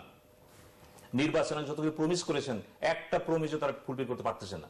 এই বজ্র নিয়ে কথাবার্তা বলতেছেন। আমাদের মেয়র আনিসুল হক, মেয়র সাইদ খোকন, আইবি রহমান বা আরো যারা আছেন বিভিন্ন জায়গাতে আসতেছেন গাজীপুর থেকে, একই কথা বলতেছেন যে আমাদের কম্প্রিহেন্সিভ প্ল্যানের সাথে আমাদের যুক্ত করা হয়নি, আলোচনা করা হয়নি। তাহলে কি উন্নয়ন কোথায় হচ্ছে? উন্নয়ন যদি হয় এটাকে ভিন্ন রাজনীতি সরাই আনেন। এটা সেই উন্নয়নের সাথে যারা অংশীদার তারা ব্যতীত যেভাবে এই দেশের বাজেটটা তৈরি করা হয়, এই বাজেটে কি মেম্বার, আপনি মেম্বার পার্লামেন্ট ছিলেন, মেম্বার অফ পার্লামেন্ট হানার বাইরে তো যেতেই পারে না। এটা কি বাজেট হলো একটা? এখন আবার মাঝে মাঝে এনবিআর কি করতেছে, এখানে ট্যাক্স বসাতেছে, এখানে ট্যাক্স বসাতেছে, এটা এসে করতেছে, চলছে সব। কোনো প্রতিবাদ করা যাচ্ছে না। প্রতিবাদ করতে গেলে কি হবে? হয় আওয়ামী লীগ করেন, না আওয়ামী লীগ করেন না, হয় বিএনপি করেন, না স্বাধীনতা বিরোধী। এই ট্রেন্ডটা কিন্তু উন্নয়ন বিরোধী। যুদ্ধ কিন্তু এই জন্য হয়নি যে কথায় কথায় একজনকে বলা হবে যে সে দেশকে ভালোবাসে না। দেশকে সবাই ভালোবাসে, যে যে দল গরুটা কেন, তবে কথা আছে। আমি দেশকেও ভালোবাসবো, সরকারের ভালো কাজ করলে আমি তার প্রশংসা করব। আমি এটা করতে পারি না, এটা আমার হীনমন্যতা। আমি সেই হীনমন্যতাকে কিন্তু বলছি, যে কারণে বললেন ডক্টর ইউনূস যদি চিঠি লেগে থাকে যেটা আমেরিকান প্রকাশ করতে, সেখানে আমি নিন্দাবাদ জানাবো। কারণ এই কাজটা কিন্তু অমর্ত্য সেন করেননি। অমর্ত্য সেন এই কাজটা করেনি, কিন্তু সে দেশকে আগে ভালোবাসছে। এখন ইউনূস সাহেব যদি মনে করে থাকেন, উনি তো রাজনীতি করার চেষ্টা করছেন এক সময়। কোন দল করেছিলেন? সমৃদ্ধ বাংলাদেশ উদ্বোধনে গেলেন তিনি, সালমান ইব রহমানের পার্টি। উনি সেখানে যেয়ে দৈনিক ইত্তেফাকে বিরাট করে একটা বক্তৃতা দিলেন, লিখলেন একটা সুখী সমৃদ্ধ দেশ চান তিনি, সেখানে প্ল্যাটনিক স্টেট বলেছে। ইউনূস সাহেব যখন দল করতে গেলেন, প্রথমবার ফেল করলেন। উদ্বোধন করতে গেলেন সে দ্বিতীয়বার চেষ্টা না করলেন না, তিনি। প্রথম যে সমৃদ্ধ মানুষ সালমানের দল, ওখানে বক্তৃতা সেটি দিচ্ছেন। বক্তৃতা করলেন, আর দল তো করতে গেলেন যে ওয়ান One Eleven এর সময়। সেই বক্তৃতায় তিনি রূপকল্প দিয়েছিলেন। এরপরে 2000 ওই যে ক্যাটের গভর্নমেন্টের চেষ্টা করলেন এবং তিনি তুবাকেরে বেরিয়ে গেলেন। এর অর্থ কি? এর অর্থ হলো উনার মতন লোক, জ্ঞানীগুণী লোক, পণ্ডিত লোক, উনার মাতুনি যা করেছেন আমরা খুশি, কিন্তু রাজনীতি তো কঠিন ব্যাপার, এটা জনগণের সাথে সম্পৃক্ত হতে হবে, মানুষকে বুঝতে হবে, কষ্ট নিতে হবে। এই কাজটা কিন্তু দুঃখের কাজ। ইউনূস সাহেব কিন্তু দুঃখের সাথে জড়িত নয়। যেখানে সুখ, যেখানে শান্তি, সেখানে ইউনূস। যেখানে অসুখ, যেখানে অশান্তি, এত বড় ঘটনা ঘটে গেল বাংলাদেশে শরণার্থীদের নিয়ে। না, কিন্তু ওনার আন্তর্জাতিকভাবে স্বীকৃত দুঃখী মানুষের মুখে হাসি ফোটাবার জন্য। উনি দুঃখী মানুষের সাথে নাই, উনি এখন গেছে সামাজিক ব্যবসা নিয়ে। দুঃখী না না, এখন তো এটা তো সেকেন্ড ফেজ। সেকেন্ড ফেজ, উনি প্রথম ফেজে ছিলেন না। প্রশ্ন হচ্ছে মানুষ কাঁদছে পার্বত্য চট্টগ্রামের দিক, বার্মা মিয়ানমারের সাথে মানুষ চলে যাচ্ছে। ওই নোবেল পুরস্কার বিজয়ী কি দালাই লামা বলতেছেন, কিন্তু ডক্টর ইউনূস চুপচাপ। দেশের একটি সংকটের সাথে তিনি নাই। তিনি শান্তিতে পুরস্কার পেয়েছেন, কিন্তু দেশের একটি ব্যথার সাথে তিনি নাই, একটি বেদনার সাথে নাই, একটি সংকটের সাথে নাই। এটাও কিন্তু আমাদের লক্ষ্য রাখতে হবে। এত বড় মাপের লোক আমরা তার পাশে চাই? আপনি আসেন, দাঁড়ান, দেখেন মানুষ কিভাবে কাঁদে, কিভাবে খায়, কিভাবে বসে। এটা হবে না। আপনি ব্যক্তি জীবনের চর্চায় যেভাবে আছেন, এরকম তো বঙ্গবন্ধু কষ্ট করেছে, মহাত্মা গান্ধীও কষ্ট করেছে।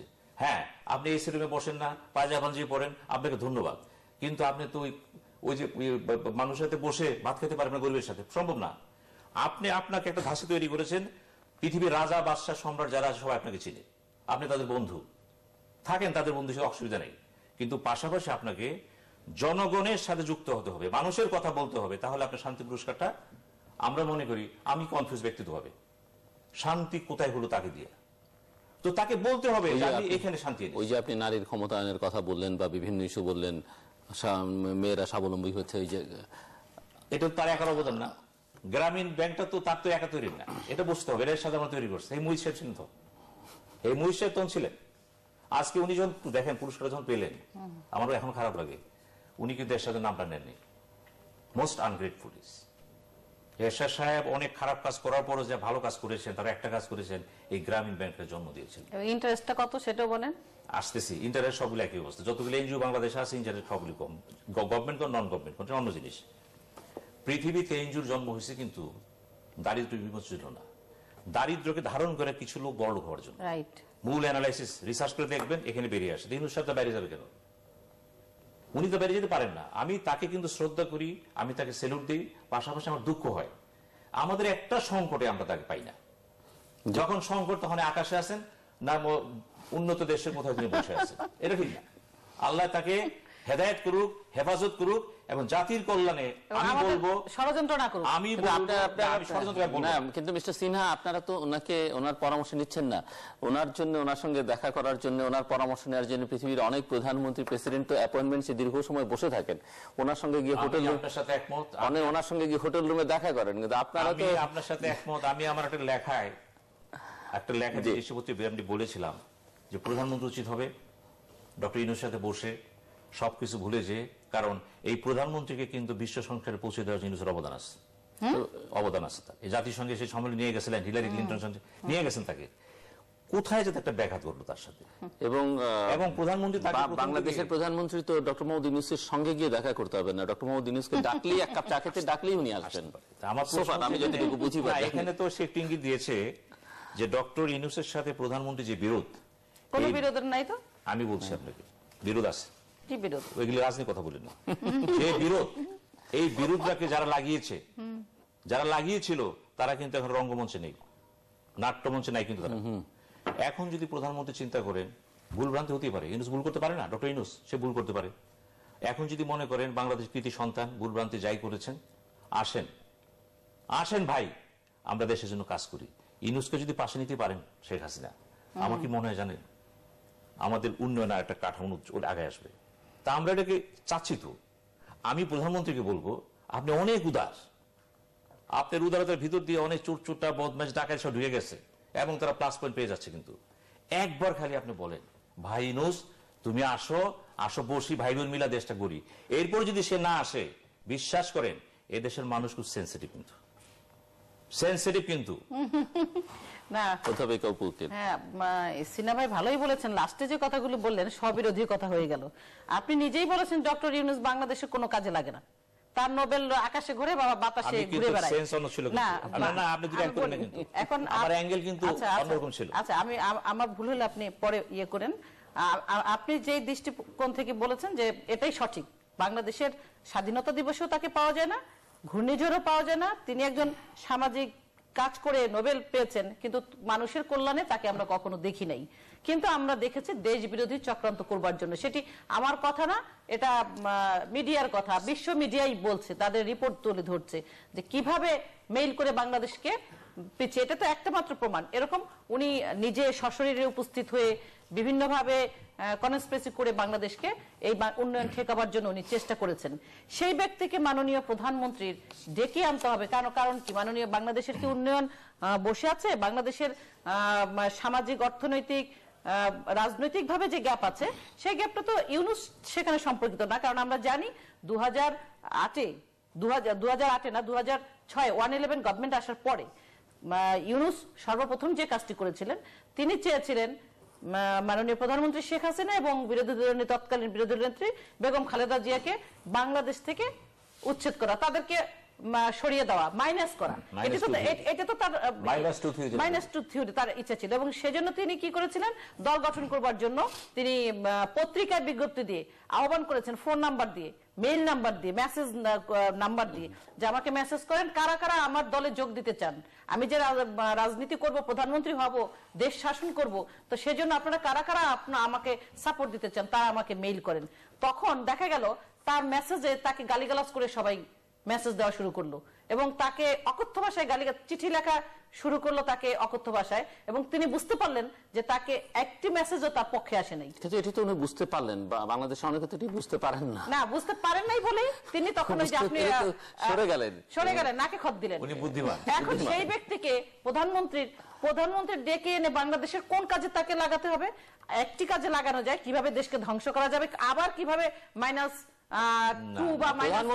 প্রধানমন্ত্রীর পাশে আসলে উনি দেশকে ধ্বংস করার কাজে প্রধানমন্ত্রী ওনাকে গ্রামীণ ব্যাংকের কথা বললেন, তো এই গ্রামীণ ব্যাংক প্রধানমন্ত্রী তাকে করে দিয়েছে এবং এই গ্রামীণ ব্যাংক না এরশাদ সাহেবের পরবর্তীতে প্রধানমন্ত্রী তাকে এবং এই গ্রামীণ ব্যাংকের নামে বাংলাদেশের মানুষের রক্ত চুষবে, সুদের ব্যবসা করবে, এটার জন্য তো গ্রামীণ ব্যাংক দেওয়া হয় নাই। গ্রামীণ ব্যাংকে তার ব্যক্তিগত সম্পত্তি বানাবে, সে তার জন্য তো গ্রামীণ ব্যাংক তাকে দেওয়া হয় নাই। তিনি বাইরের ফান্ড এনে সেই বাইরের ফান্ডকে অসৎ কাজে ব্যবহার করবে। আচ্ছা, আমার কথা না, এই প্রসঙ্গে কথা বলাই উচিত না। আপনি যেহেতু বলেছেন যে এটা খুবই একটি অপরাধমূলক কথা যে মাননীয় প্রধানমন্ত্রী তাকে ডেকে আনতে হবে, কারণ মাননীয় আমি বলি না, আপনি বলবেন, আমার বলাটা শেষ হোক। প্লিজ অপরাধমূলক কথাটাকে আপনি এই জন্য ঠিক বলেননি। একজন নাগরিক হিসাবে প্রধানমন্ত্রীর পাশে না একজন ষড়যন্ত্রকারী মাননীয় প্রধানমন্ত্রী ডাকতে পারেন। আমি বলি শুনেন, কালকে যদি প্রধানমন্ত্রী ডাকে আপনি বলবেন কি জানেন, টকশোতে এসে ওনার মতো মহামানব আমি একটু না, এত মহামানব হওয়ার দরকার নেই প্রধানমন্ত্রী। আমি বলছি প্রধানমন্ত্রী যদি কালকে শুনেন, ব্যাপারটা যেহেতু প্রধানমন্ত্রীর সাথে ইউনূস সাহেবের ব্যাপার, এটা উচ্চ মার্গের ব্যাপার। যে পদ্মা সেতু পিছিয়ে দিয়েছে, না পদ্মা সেতু হয়ে যেত। একবারই আপনাকে বলেছি না, পদ্মা সেতুর উপর দিয়ে আমরা চলাচল করতাম। আমি কিন্তু একবারই বলেছি ডক্টর ইউনূস সাহেবের যে জিনিসগুলো আমি ব্যক্তি প্রশংসা করি না, আমি বলেছি প্রধানমন্ত্রী যদি ডক্টর ইউনূসকে উদারতা দেখে, আমি উদারতার প্রশ্ন আসতেছি কেন, রিজার্ভেশন আসতে এখানে তার পাশে রাখতে পারেন। কারণ ইউনূস সাহেবকে নিয়ে তিনি জাতিসংঘে গিয়েছিলেন, কথা মনে রাখবেন। কিন্তু তখন কিন্তু ইউনূস সাহেবের এগুলি কথা আসে নাকি না, আমি আপনার এটার সাথে আমি বলছি শুনেন, কিন্তু অপরাধ বলবেন না, অপরাধ অন্য জিনিস। কিন্তু আচ্ছা ঠিক আছে, উনি শেষ করুন। আমি বলি অন্যায় অপরাধ এটাই জন্য যে একজন ষড়যন্ত্রকারীকে আপনি আহ্বান জানাতে পারেন না। আমি তো বলছি আপনাকে, আপনি বহু ষড়যন্ত্রকারীকে নিয়ে গড় করতেছেন এবং বহু মাফ করেছেন। দেখেন আপনি কোন বড় ষড়যন্ত্রকারীর গড়, আপনি বলেন, আপনি তো বলতে হবে এখানে দুই শব্দ বলেন না, আপনি এইভাবে বললে হবে না। তো আপনি বলবেন যে এই ষড়যন্ত্র বলেন না। কালকে যদি শুনেন, কালকে যদি প্রধানমন্ত্রী শেখ হাসিনা মনে করে, আমি বলছি আপনাকে, আপনি প্রধানমন্ত্রীকে তারে ডেকে আহ্বান জানানোর জন্য সেটা বলি না। বসে তাকে কালকে যদি প্রধানমন্ত্রী এই উপদেশ আপনি তাকে দিতে পারেন, কথা বুঝেন না জামাল। কালকে যদি প্রধানমন্ত্রী মনে করে যে ইউনূস সাহেবকে আমার প্রয়োজন, খেয়াল করেন, অথবা প্রয়োজন নাই, দেশের ছেলে দেশে ফিরে আসবে, আমি তারে কাজে লাগাবো, ইউনূস সাহেব ষড়যন্ত্র ওনারা করছেন। কাজ করতে নিষেধ করছে কি? উনি দেশে আপনি ছেড়ে কথা ফিরে আসতে বুঝেন না বাধা তো। দিছে কি?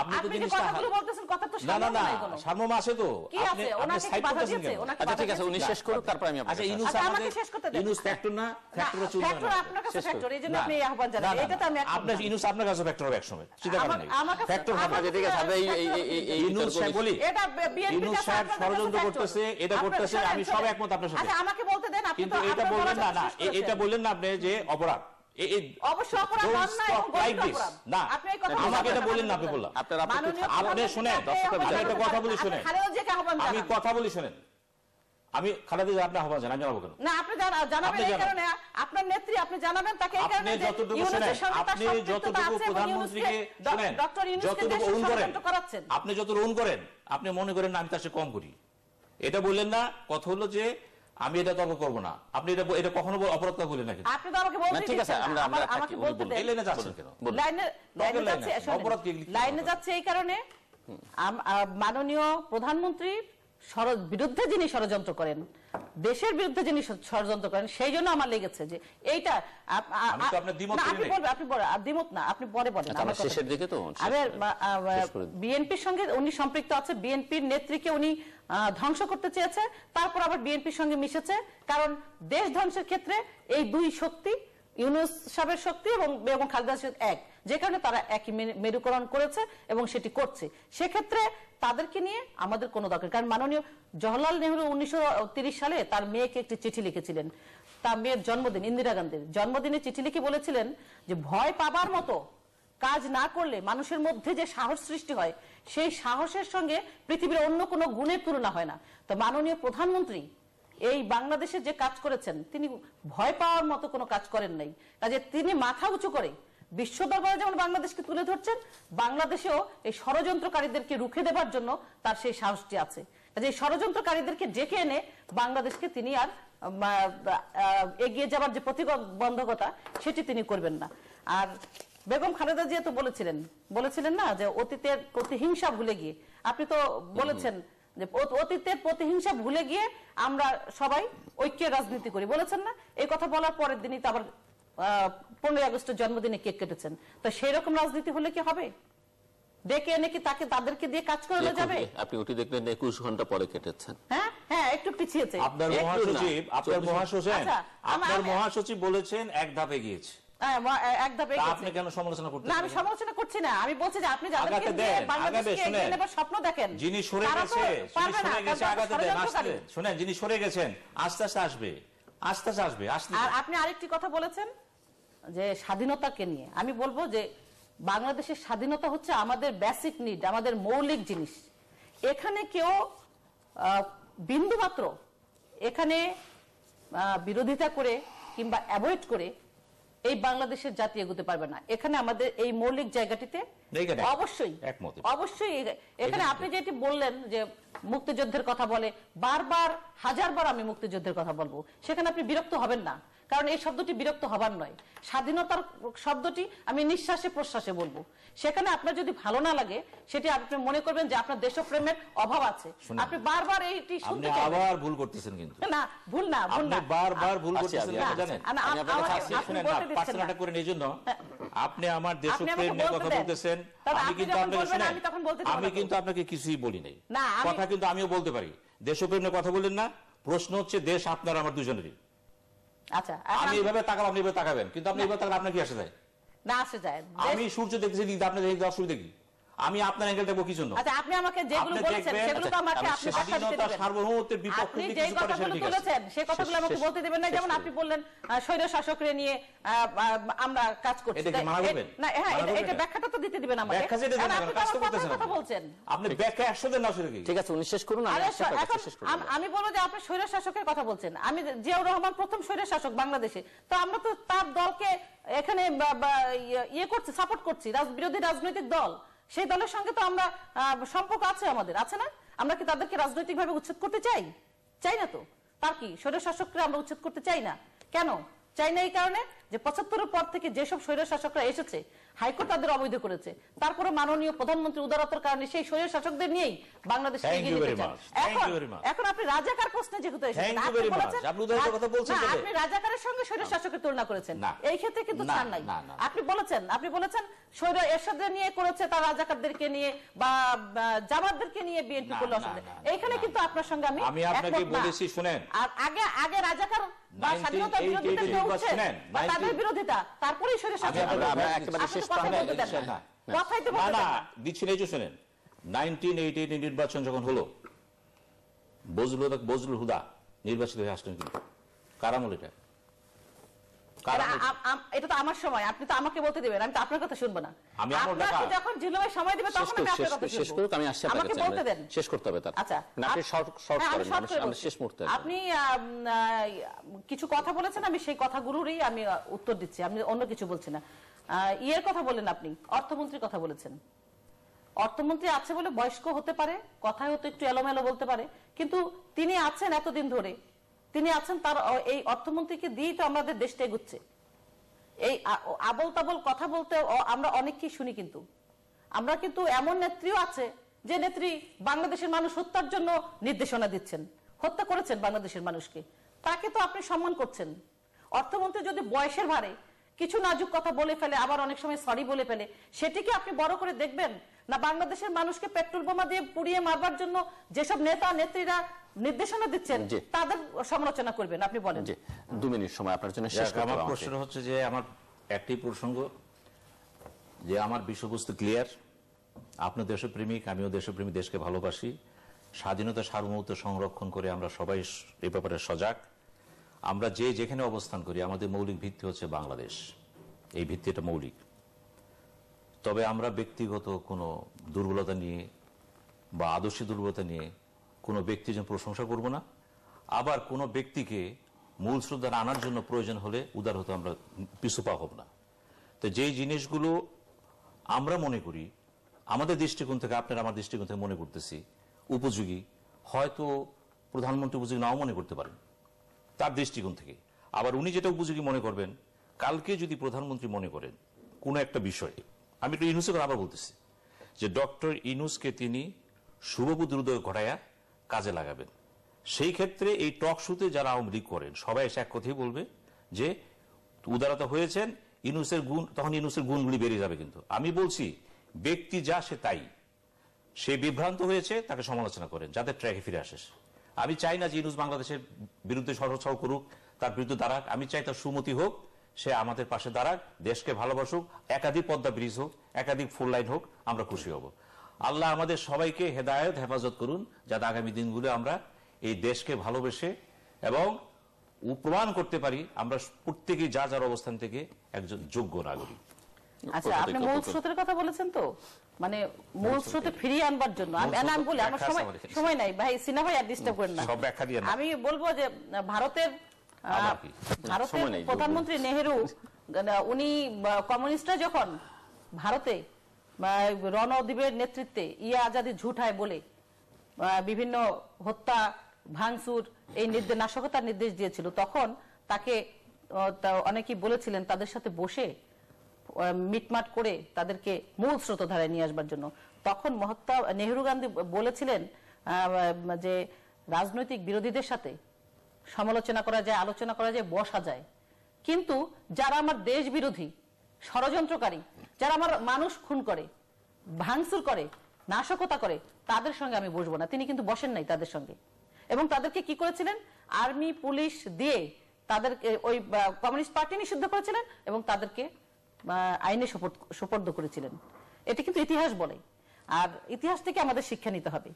আর আপনি আমাদের এখন যে বাংলাদেশের যে অবস্থা, সে অবস্থা থেকে আপনি শেষ করে দিচ্ছে, দ্য ইকোনমিস্টের একটা উদাহরণ জিল্লুভাই দিয়েছে। এই ইকোনমিস্ট দুদিন আগে বলেছে, দ্য পলিটিক্স ইন বাংলাদেশের একটি শিরোনাম করে, সেখানে লিখেছে one and one only one, Sheikh Hasina. বাংলাদেশের এই যে বিশ্ব মিডিয়া আজকে এই রিপোর্ট করেছে, কাজে উনি এই শেখ হাসিনাকে এগিয়ে নেবার জন্য যদি আপনারা কাজ করেন, সেটি বাংলাদেশকে এগিয়ে নেবার জন্য কাজ হবে। তাকে যদি রুখে দেওয়ার জন্য ষড়যন্ত্র করা হয়, বাংলাদেশকে রুখে দেওয়ার জন্য ষড়যন্ত্র করা হবে। সেখান থেকে আপনারা যারা আছেন, আপনারা সেই দলকানা বিএনপি না, আপনার কথায় আমি যেটা বুঝেছি, সেই ক্ষেত্রে আপনাদের বুঝলেন কিভাবে? হ্যাঁ অবশ্যই আপনি বিএনপি সাপোর্ট করেন। যাই হোক, শুনেন, আমি যদি বলি আপনি কমিউনিস্ট পার্টি করেন, না প্লিজ, আপনি আওয়ামী লীগ করেন না, আপনি কেন বলবেন বিএনপি না? আপনি দলকানা বললেন কেন? না, দলকানা বিএনপি না, right in posing this way. You don't know my background, how could you say? না, আপনার ব্যাকগ্রাউন্ড আমি জানি, এই কারণে আমি বললাম যে আপনি দলকানা বিএনপি না। দলকানা বিএনপি না বলেন কেন? আমি বলছি আপনি তো দলকানা বিএনপি না। না, আমি তো দলকানা বিএনপি না। এখন আমি বলছি যে আপনারা যারা আছেন তারা বলেন যে ষড়যন্ত্র রুখে দেওয়ার জন্য, বাংলাদেশের মানুষকে একমত হওয়ার জন্য, এবং আপনারা বলেন যে এই যে বিদেশে গেছে, লন্ডন থেকে এসে যেন কোনো আমরা ষড়যন্ত্র করতে না পারি, আমরা যেন দেশকে এগিয়ে দেওয়ার জন্য শেখ হাসিনাকে তৃতীয় মাত্রা সম্পর্কে আপনারা লিখতে পারেন ডাটা, ইমেল, SMS এর মাধ্যমে, ইন্টারনেট আমাদের অফিসিয়াল ওয়েবসাইট অথবা সোশ্যাল মিডিয়াতে যেসব পেজ রয়েছে সেসব পেজে আপনাদের মতামত রাখতে পারেন। আর আপনাদের মতামত আমাদের অনুষ্ঠান তৃতীয় মাত্রা আপনি দেখতে পাবেন প্রতি বৃহস্পতিবার এবং শুক্রবার বাংলাদেশ সময় রাত 2টোয়, বুধবার দুপুর 11:30, শুক্রবার দুপুর 1:05 দেখবার আমন্ত্রণ। মিস্টার সিনহা আহমেদ সাঈদ এবং অধ্যাপিকা উপকূল, অসংখ্য ধন্যবাদ আপনাদের দুজনকে।